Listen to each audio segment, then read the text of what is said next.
ठीक है ठीक है। ओ बदमाश। आपने क्या खरीदा?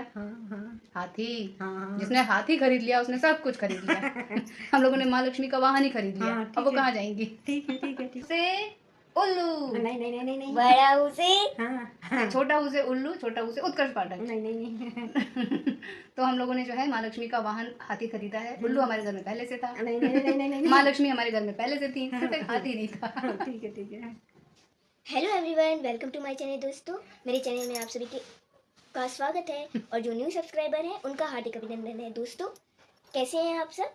धनतेरस की आप सभी को हार्दिक शुभकामनाएं।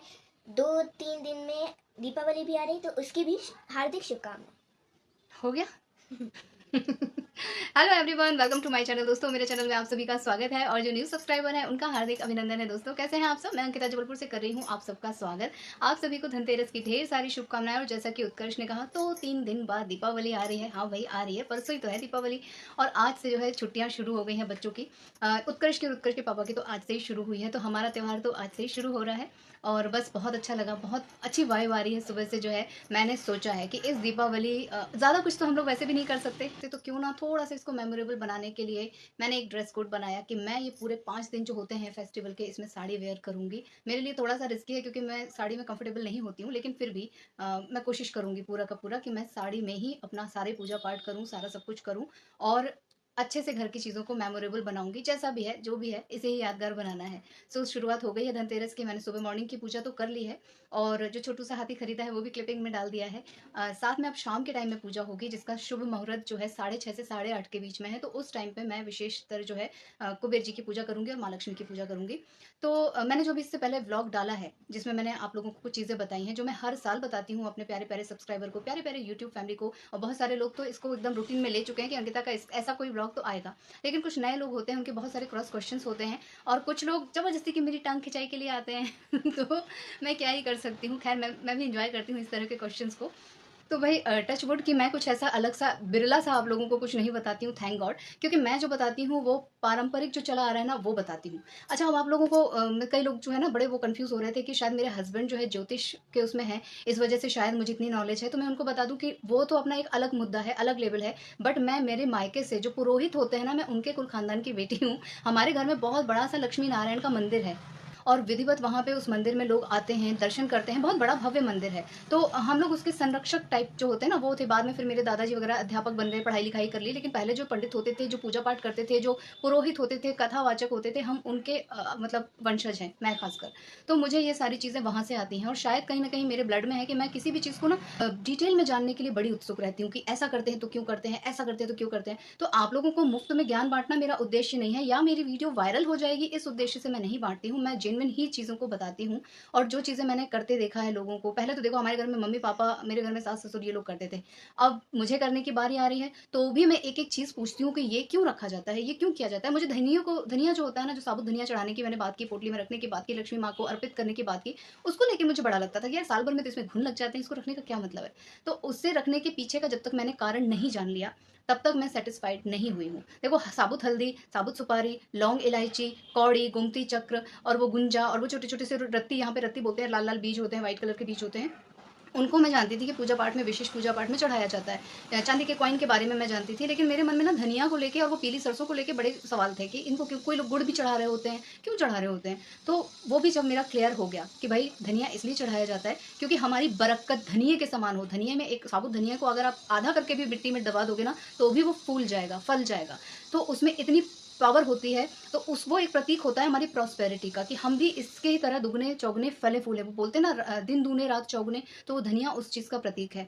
ठीक है। और भी एक किसी ने कुछ कमेंट किया था कमल गट्टे को लेके, शायद, हाँ, कमल गट्टे के बीज को लेके कुछ कमेंट था। तो देखो, कमल गट्टा जो है ना, वो आपकी निगेटिविटी को प्लस आपके ऊपर के संकट को दूर करता है।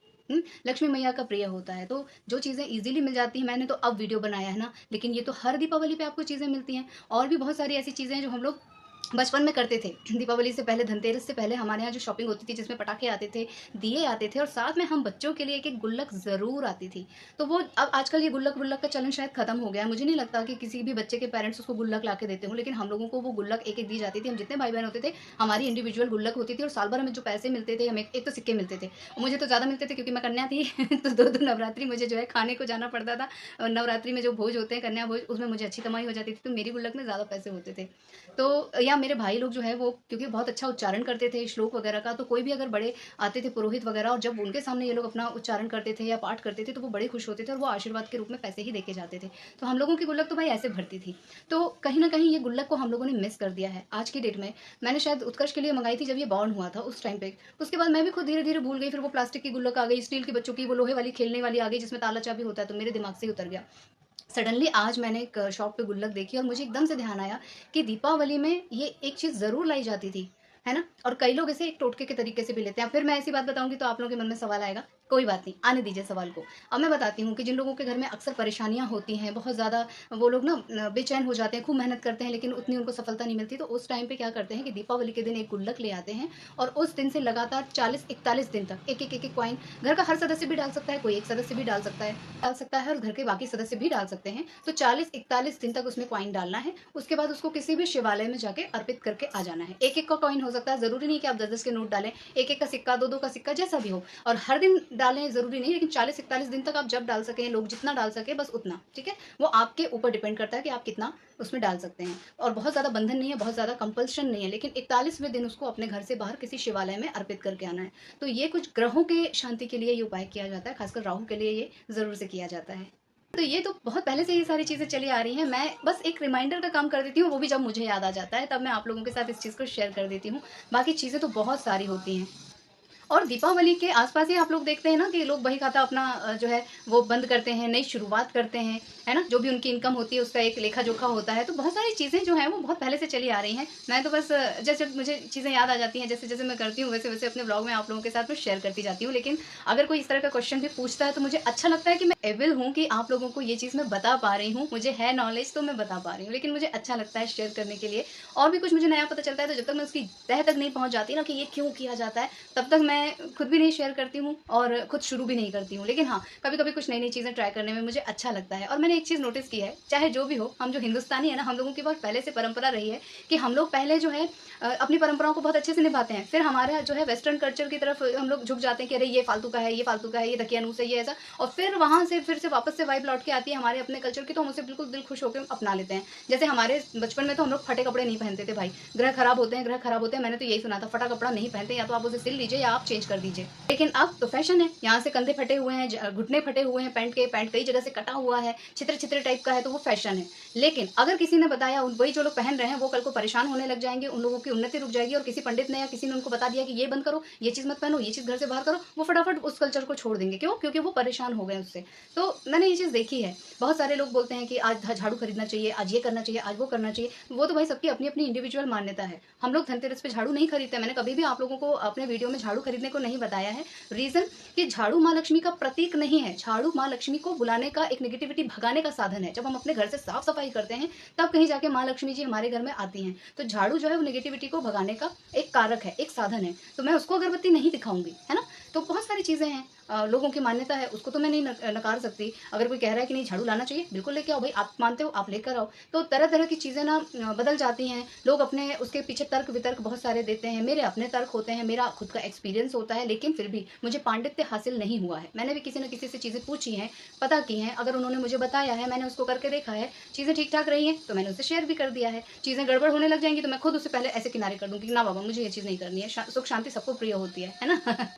तो भाई धनतेरस को बहुत सारी बातें मैंने पहले भी ब्लॉग में कर दी, आज भी अपना पूरा पिटारा खोल के बैठ गई हूँ। और खासकर आज तो धन्वंतरी देवता का जो है बर्थडे है। धन्वंतरी देवता को हम लोग जानते हैं भाई, समुद्र मंथन के टाइम पे वो एक औषधि का कलश लेके प्रकट हुए थे, अमृत का कलश लेके प्रकट हुए थे, और उन्हीं से हम जो है अच्छे स्वास्थ्य की कामना करते हैं। तो सबसे पहले उनको कैसे भूला जा सकता है भाई? मैं तो इतने सारी चीज़ों को फेस करके आई हूँ, तो मैं तो हमेशा उनसे अपने आप को निरोगी रखने की जो है प्रार्थना करती हूँ। और हाँ, उत्कर्ष आप लोगों को एक मंत्र सिखाना चाहते हैं, बताना चाहते हैं, खासकर वो लोग जिन लोगों को शारीरिक कोई कष्ट होता है, इनके नाना जी ने इनको सिखाया है इस यात्रा में। तो उत्कर्ष आप लोगों के साथ उसे शेयर करेंगे। बताइए भाई साहब। रोगार्तुमुच्यते रोगात् बद्धो मुच्येत बंधनात् भयान मुच्चेत भीतस्तु मुच्चेत आपन्न आपदः। मुच्चे तापन्न आपदः।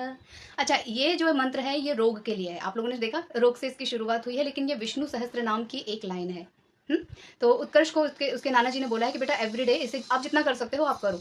तो हर एक चीज़ की कोई ना कोई रीज़न होता है, कोई ना कोई कारण होता है, और हमें जो जैसा सिखाता है हम उसका पालन करना शुरू कर देते हैं, अगर हम कर सकते हैं तो, है ना। आप लोगों को भी अगर करना हो तो ये मंत्र ज़रूर कीजिएगा, और मंत्रों में बहुत शक्ति होती है दोस्तों। और मुझे लगता है कि मेरा व्लॉग जो है बहुत लंबा हुआ जा रहा है, इसे बहुत काटना पड़ जाएगा, तो मैं इसे यहीं पर समेट ले रही हूँ।